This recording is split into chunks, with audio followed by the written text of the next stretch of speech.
Welcome back to Hot Water Wrestling, everybody. And yeah, I know it's been a long time. I'm going to be doing an unboxing, unbagging, I suppose, whatever you want to call it. I'll do that in a separate video. I just came on here because I haven't spoke since I reviewed WrestleMania, and so much has happened in the WWE since then. And of course, the biggest news is, of course, the abrupt retirement of Edge. Really sad news. We had known for the past year or so that he was flirting with retiring, but I'm sure when he made his mind up to do that, he would have gone out in style. Not that he didn't go out in style, he went out as world champion, but what I mean is something more planned, something more fitting for retiring than being the first bout on the card at WrestleMania and going over Alberto Del Rio and smashing his car up. I'm sure that will always be a great exit for the rated R superstar, but probably not one he would have designed for himself had he known he was going to retire. But I don't want to waste time on that. It's just, I want to talk about Edge for a second. It's my turn to do this. I know a lot of people have, so if you don't want to hear my thoughts on Edge, just fast forward this part of the video. One, two. Anyways, I won't make it that long. Edge, a one-of-a-kind superstar. One of those guys that comes along only every so often. He was one of the true originals that we still had on the roster. Someone who had a long history. Someone who had lots of originality and that no one was like him. A guy who had pioneered matches. A guy who had paved the way for other superstars to come in and be behind him. And when Edge was out, when he got injured, I believe it was midway through 2008 or 9. No, it was 2009. When he got injured in 2009 after getting the tag team titles with Chris Jericho, he was missed. He was sorely missed. There was a glaring omission in Edge. And right then the company was also changing into what we have now, the PG era, of course. And when Edge had come back, he had come back to a PG era that was in full swing. It was already kind of happening when he got injured, but it was really in full swing when he had come back. And, he never really quite did fit into the PG era like we would have hoped, but gosh, he was such a strong personality for so many years, and we're gonna miss Edge. We definitely are. You might not realize it now, but as the months go on, you're gonna think to yourself, like, man, I wish Edge was there. There's a hole, there's a void, and it's Edge if he was still here.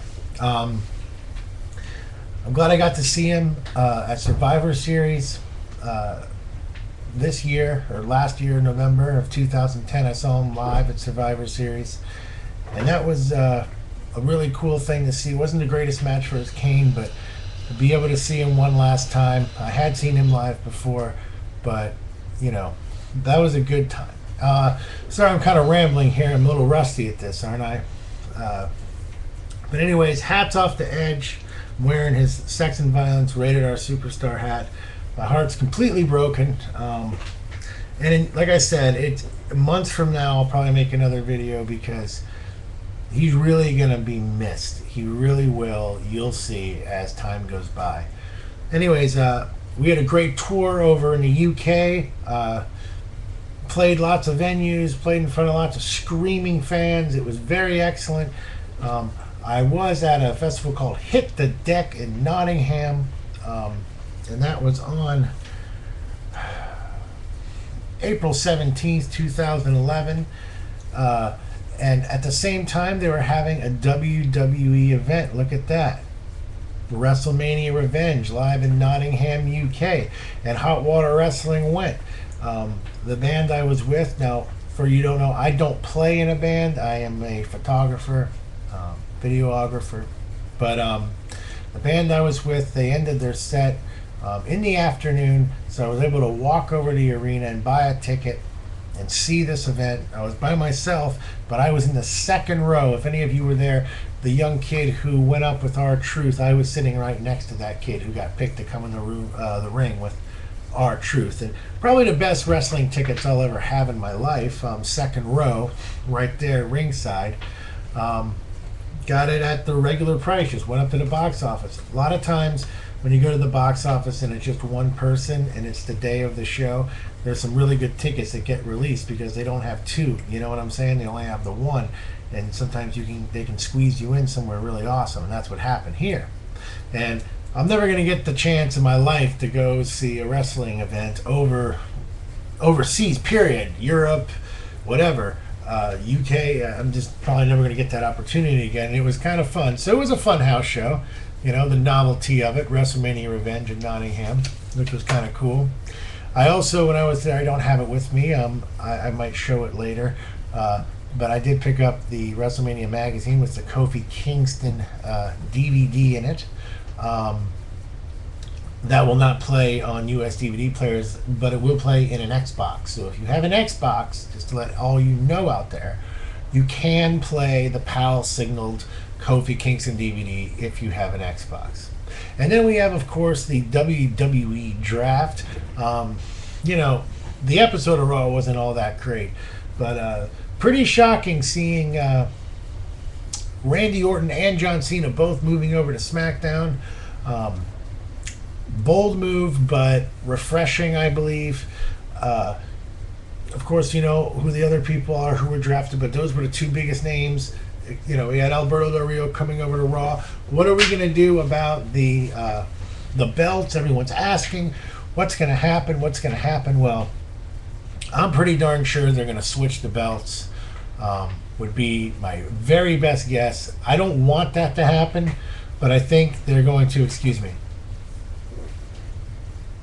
I thought I was going to sneeze, but they're going to. I think The Miz is going to drop to John Cena. He's had the belt for a while, so he'll drop to John Cena, and Alberto Del Rio will beat Christian. Christian will never become champion ever. Okay, I just want everyone to know that. I know you're going to yell at. It's not my fault. I want the guy to become champion. I hope he be. I'm rooting for Christian. When I watch that pay-per-view, I'm going to be rooting for Christian all the way. I just don't think they're ever going to let him have the belt. That's just my professional opinion of the writing and the talent. Not that I don't want him to have the belt. I would like Kofi Kingston to hold the WWE Championship, but I don't think it's ever going to happen. But it might.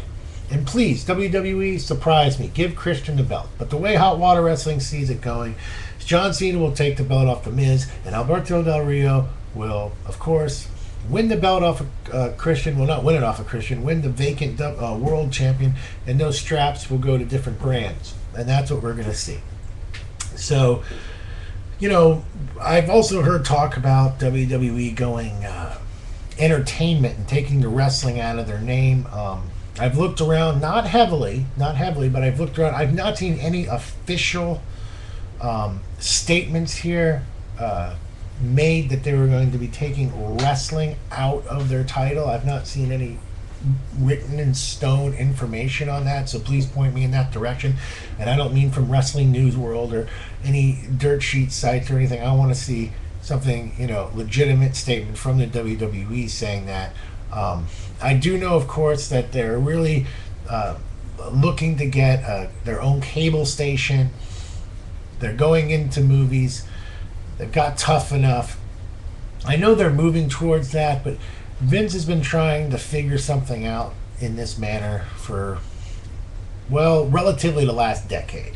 He's been working on how to have his own cable station or how to provide other entertainment and get involved in other areas other than wrestling. And there seems to be a lot of panic right now in the wrestling community that wrestling is going to be completely abandoned.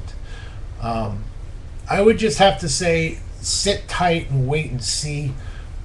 We might actually get lucky in the sense that this might come back around full circle and wrestling might actually get a little more violent again. We actually might get out of this PG era and actually have some better wrestling.